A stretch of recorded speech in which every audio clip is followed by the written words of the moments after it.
everybody and welcome back to another video.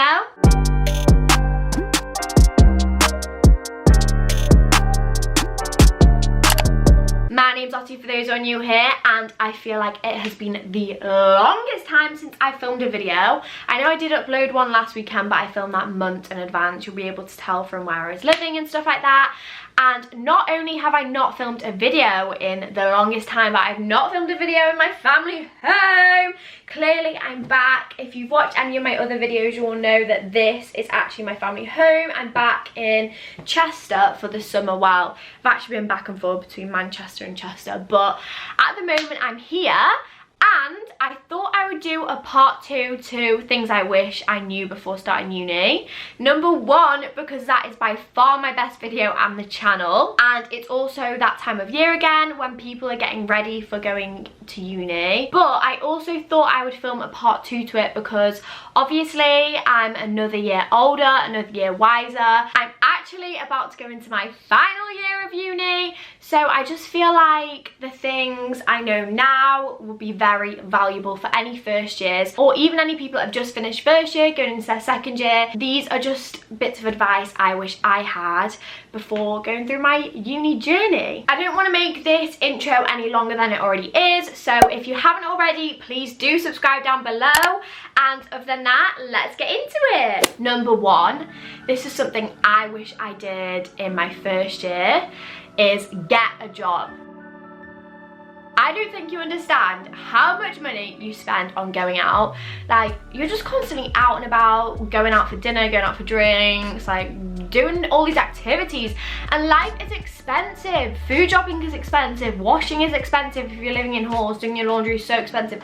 Just everything is expensive. So get a job, because Student Finance England are not providing enough money. If you do get a maintenance loan, I feel like it is just not enough to cover both your accommodation and like your leisure, going out and having fun. So get a job, because I really regret not having a proper job in my first year. I do have a job now, and to be honest, if I didn't have a job, I would not be able to afford to have fun or work for the whole summer before you go away. I know it's a bit late for me to say that now, but save up so you have money to spend when you go out, when you first get there, because life, living on your own, paying all your own bills and stuff like that is very expensive. Also, when you first start uni, a lot of companies are taking on for Christmas temps, so it is a great time to get a job. Number 2, I feel like this definitely isn't just me, but this is something quite personal to me.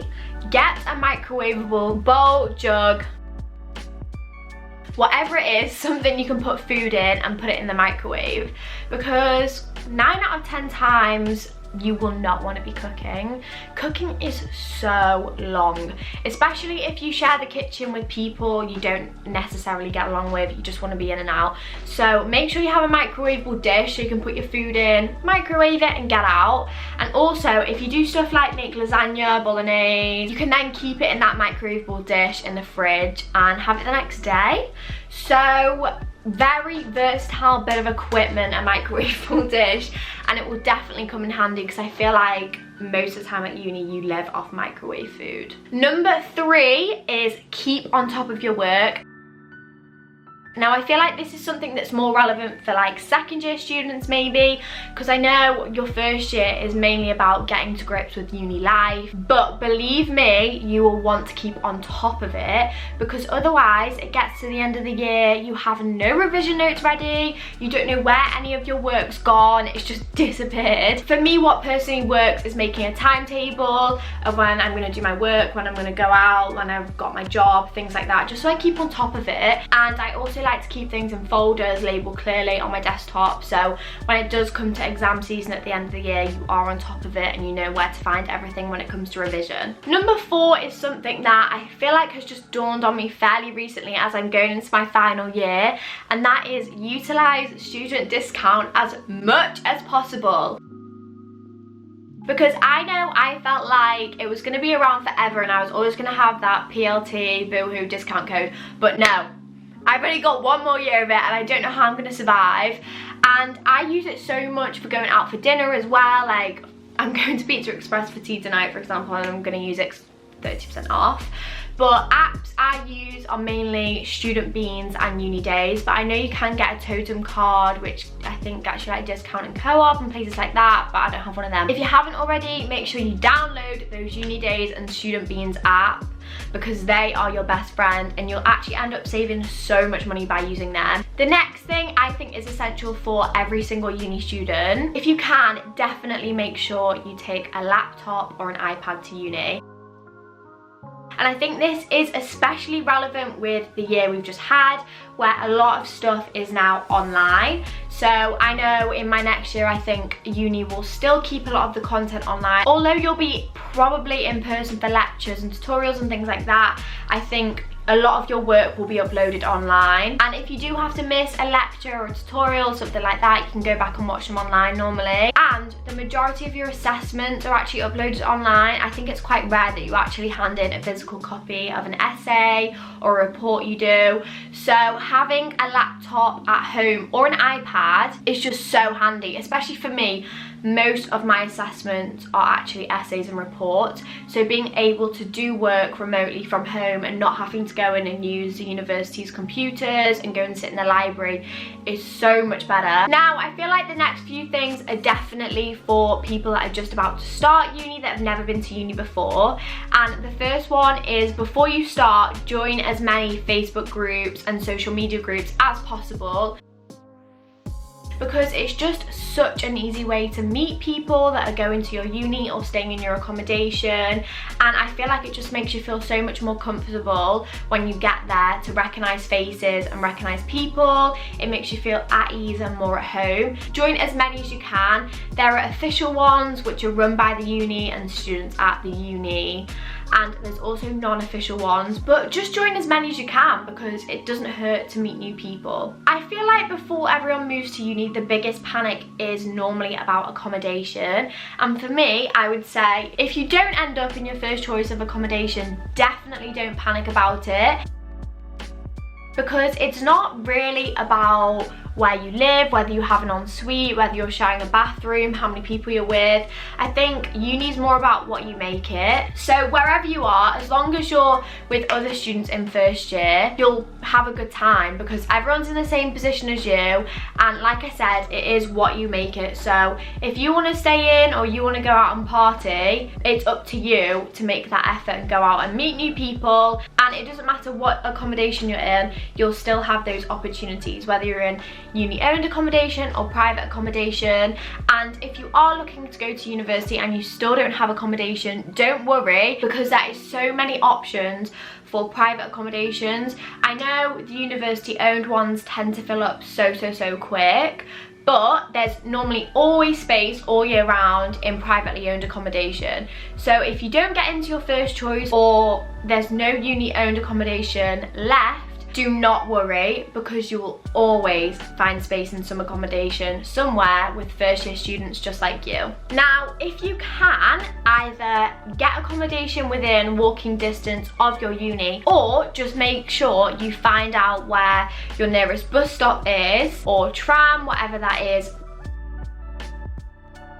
Make sure you find out the nearest and cheapest way of getting from your accommodation to uni, whether that's walking, getting the bus, or getting the tram or train, because the last thing you want to do is be getting taxis and Ubers everywhere, because let me tell you, taxis and Ubers eat up the majority of your money at uni. Because I feel like, especially after a night out, after you've had a drink, or if it's raining, I know I go to uni in Manchester, so it's raining 90% of the time, you just say, oh, we'll just get an Uber home. But believe me, they mount up. So you do not want to be getting an Uber to and from uni every day, because you won't be able to afford to eat. So make sure you know where the nearest public transport is and find out the cheapest and safest way of getting to and from uni that is not Ubers. Keeping along the lines of saving money in your first year or before you even start uni, make sure you learn how to budget.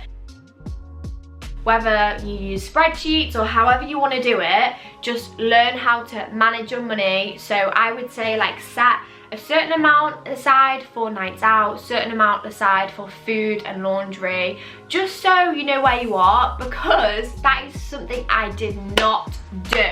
and I ended up deep into my overdraft. Now luckily when you're a student, normally you do get a certain amount of overdraft that you don't have to pay interest on until you finish your degree, but believe me, you do not want to get into your third year and have a fat amount of debt.